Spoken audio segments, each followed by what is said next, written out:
રાજકોટના આનંદ પર નવાગામ તરફનો બ્રિજ જર્જરિત હાલતમાં છે। પાદરા બ્રિજ જેવી જ ઘટનાની જાણે રાજકોટ તંત્ર રાહ જોઈ રહ્યું હોય તેવું જોવા મળી રહ્યું છે। 100 વર્ષ જૂનો નવાગામ આણંદ પર બ્રિજ બિસ્માર હાલતમાં છે। અમદાવાદ હાઈવે તરફ જવા માટે આ બ્રિજ શોર્ટકટ છે।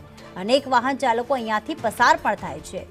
પાદરા બ્રિજ દુર્ઘટના બાદ પણ તંત્ર હજુ ઘોર નિંદ્રામાં છે, કારણ કે આ બ્રિજ હજી સુધી બંધ કરવામાં નથી આવ્યો। કોઈ મોટી દુર્ઘટના સર્જાય તો જવાબદાર કોણ? કારણ કે જે પાદરાનો ગંભીરા બ્રિજ ધરાશાયી થયો, જે તેનો સ્લેબ તૂટી પડ્યો, તે 45 વર્ષ જૂનો હતો, જ્યારે આ બ્રિજ તો 100 વર્ષ જૂનો છે।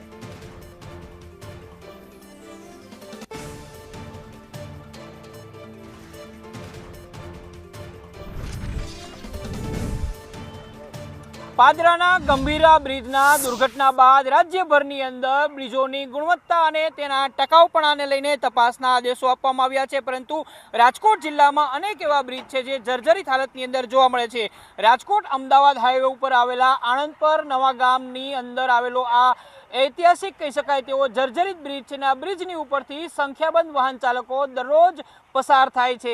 આ બ્રિજને નવો બનાવવા માટે ગ્રામજનોએ તથા સ્થાનિક લોકોએ અનેક વખત તંત્રની અંદર રજૂઆત કરી છે, પરંતુ આ બ્રિજને નવો બનાવવા માટેની કોઈ કાર્યવાહી થઈ નથી। આમ તો આ જૂનો લગભગ 100 વર્ષ જૂનો આ બ્રિજ છે, પરંતુ આ બ્રિજ રાજકોટ, આણંદ પર અને ખાસ કરીને નવાગામ અને આણંદ પરના લોકો અમદાવાદ તરફ જતા હોય છે, તેના માટે આ પરિવહનનું એકમાત્ર સાધન છે। જો આ બ્રિજ અત્યારે તૂટી પડે તો આણંદ પર નવાગામના લોકો છે તેમને લગભગ 10 કિલોમીટરનો ફેરો કરીને અમદાવાદ તરફ જવાનું અને આવવાનું થાય છે।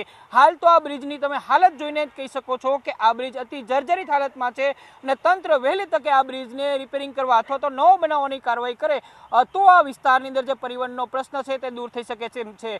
હાલ તો આ પ્રકારના જિલ્લાની અંદર અનેક બ્રિજો આવેલા છે અને જિલ્લા કલેક્ટર દ્વારા આ પ્રકારના બ્રિજોની યાદી તૈયાર કરવામાં આવી રહી છે અને તે બ્રિજને દુરસ્ત કરવા અથવા તો જો દુરસ્ત ન થઈ શકે તો તેને બંધ કરવાની કાર્યવાહી પણ થઈ શકે છે। આણંદ પર નવાગામના અનેક લોકો, ખાસ કરીને વાહન ચાલકો છે, જોખમી રૂપથી આ બ્રિજ ઉપરથી પસાર થાય છે અને પોતાનો જીવ છે તે